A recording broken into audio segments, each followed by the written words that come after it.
Hello guys, Taff HD here and welcome back to another video. Today we're going to be unboxing a printer. Now this is the Epson XP-3200. Now you may remember about 5 years ago I unboxed a printer. That was an XP-3100.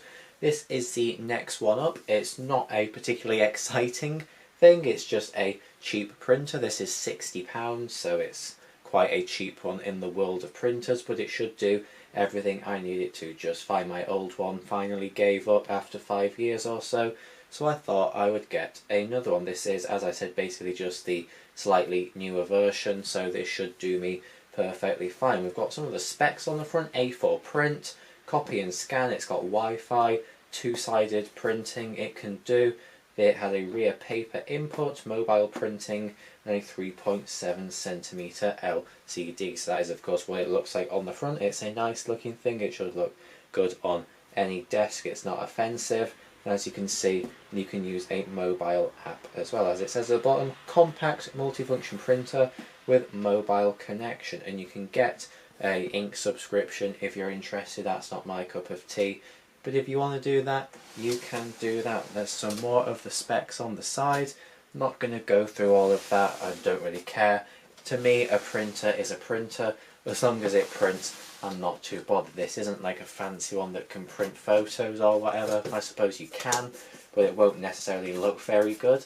This is just, you know, for printing documents and basic things like that. So today, we're just going to unbox it all and set it up. First thing I see is a little piece of paper here. This is talking about refillable cartridges. You can put your used cartridges in an envelope, send it off, and they will refill those ones so they can be used again by someone else. So that saves you just chucking them in the bin, which I suppose is very cool. On the top we get our 4 cartridges. Whether they are completely full or not, who knows. They usually don't give you completely full ones when you first buy a printer, then you've got to buy more straight away. But here we have our black ink, our magenta ink, then on the other side of the box we'll have our other colours too. So now what we need to do is move the power cable out of the way. That is stuck in here.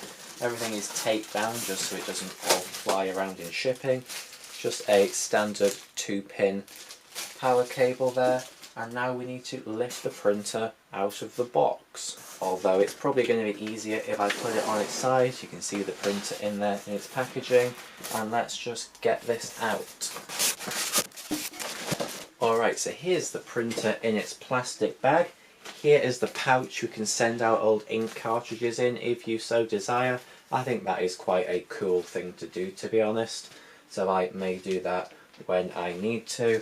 And then we get some literature in here too. So this is talking about their subscription for ink.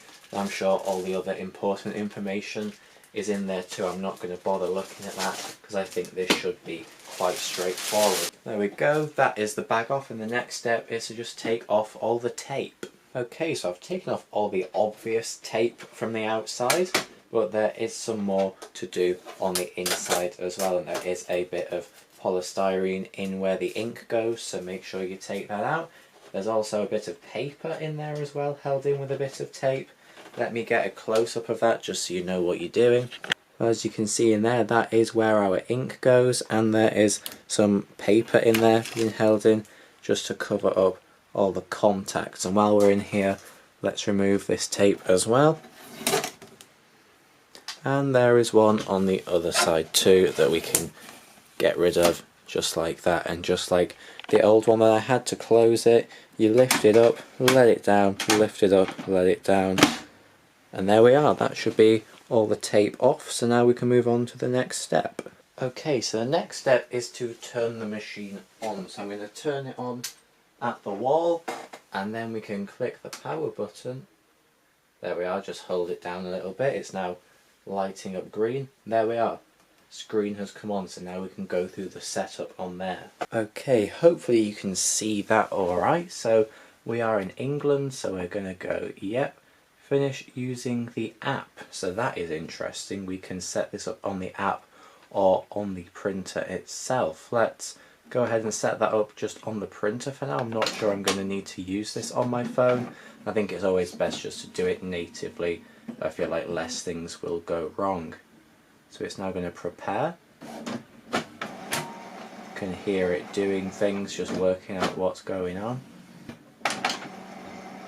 Okay, so now it says install cartridges that came with the printer and start initialization. So let's go ahead and install those cartridges inside the printer. So this should be pretty straightforward. Just take the cartridges out of the bags that they came in, pull off the little yellow plastic that is on them, that is to be removed, and then we just slide them into the correct slot and they click in just like that. That is one install, so now let's do the rest.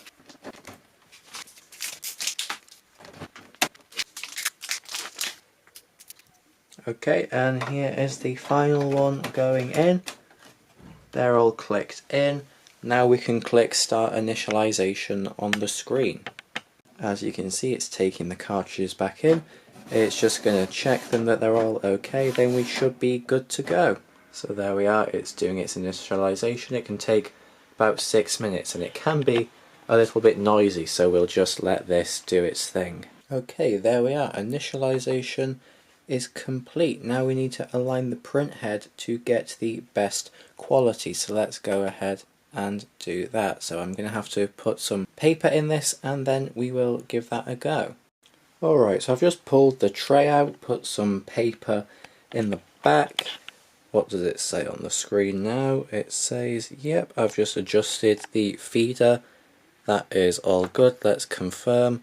And now let's do that. So now it's going to do a nozzle test and see if everything is right. Okay, so here is what it's just printed out. Let's take a look at that. Do we think that is what it should be? Let's check on the screen and see what it says. Saying, are there any missing segments? Let's take a look. No, that all looks good to me. So we can go back down there. Are there any missing segments? No, there are not. Okay, so now we're going to align the print position just to fix misalignment and banding. So let's do that and print, so it's going to do another test. Okay, so this is what it's just printed out, and it says on the screen to choose boxes with the least amount of lines in them. That doesn't really make much sense to me, but let's go onto the screen and see what our options are, so then we can decide. There you go, you can see what it says there. Let's proceed. Okay, so I get this. On the paper, the boxes are all numbered, so we just need to go through which number it says on here and then choose which one out of those is the best. So I've got my sheet here. On row number 1, the box with the least lines is number 2. So let's go to number 2, proceed. On line 2, the one that I think has got the least lines is number 3. And I'll just go through this real quick. So there we are, that is that now done. That did seem quite complicated, but I think I've worked that out fine. Now it's going to do that again and print something out. So this does all seem very complicated, but I suppose it's good that we do get it set up right first time. So on the screen it's saying choose rectangles that are not separated or overlapped. So if we look at this, the only ones that don't look like they're separated or overlapped are 1, 2 and 3 from what I can tell. So let's now go ahead and input that. I'm gonna say number 2 on the sheet looks like the best, so let's go and submit number 2. So that should be our printhead alignment complete. If we need to do it again, we can do that in maintenance. So that is all good.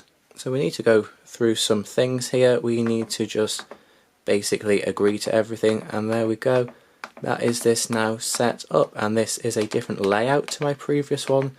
So it's pretty cool that they have updated it, and I apologise about the way this is coming across on screen. It doesn't look very good, but there's not much I can really do about that. Okay, so what I'm going to do is set up the Wi-Fi on the printer. So I've got to enter the password using this little screen.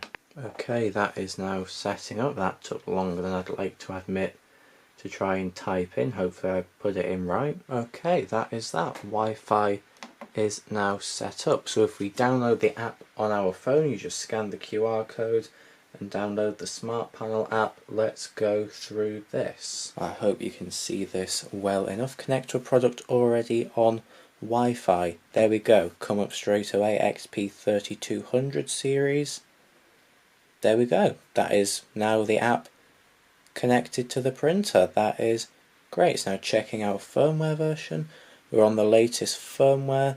That is brilliant, and it even shows us our ink levels. That is actually really cool. So if we go on to print and print a document, I can go through and print anything. I'm not going to because it's a waste of ink, but that is showing the works. We can do our print head cleaning from here. We can scan onto here, which is absolutely brilliant. Let's actually try that. I'm going to just put one of the pieces of paper in that this came with. Just place that on the scanner. Let's go ahead and scan that in, and just like that, there is the scan. It looks really good quality, and then we can just save that to our phone. So that is really cool. Okay, so I've just booted up my Mac, opened the printer settings, and straight away, just over the network, because they're both connected to the same Wi-Fi, it's showing up. So I can just connect the printer just like that. So now that will be my default printer. I can just go ahead and add that. So that is now the printer set up on this machine. You can of course download the Epson software. That's what you'll need to do your scanning and all that good stuff. But now that is just connected as a printer that I can use. So you can of course connect a USB cable into the side of this and plug it into your computer. But honestly, if you can do it over Wi-Fi, that's just easier, because of course you won't need to plug an extra cable in. This will now work on my Mac and on my phone, and I can print whatever I want. So that is all good. So there we are. That is where I'm going to leave this video. This printer is now set up, ready for me to use. I just needed something to print off quick little documents, and this should do that just fine for me. So thank you very much for watching. Hopefully this was interesting and helpful in some way. If you needed to set one of these up, you now know what to do. So thanks again. I'll see you in the next video. I was going to say about this printer, but it probably won't be, because printers aren't that exciting. But at least now we've got this one set up. So thanks again, and I'll see you later. Goodbye.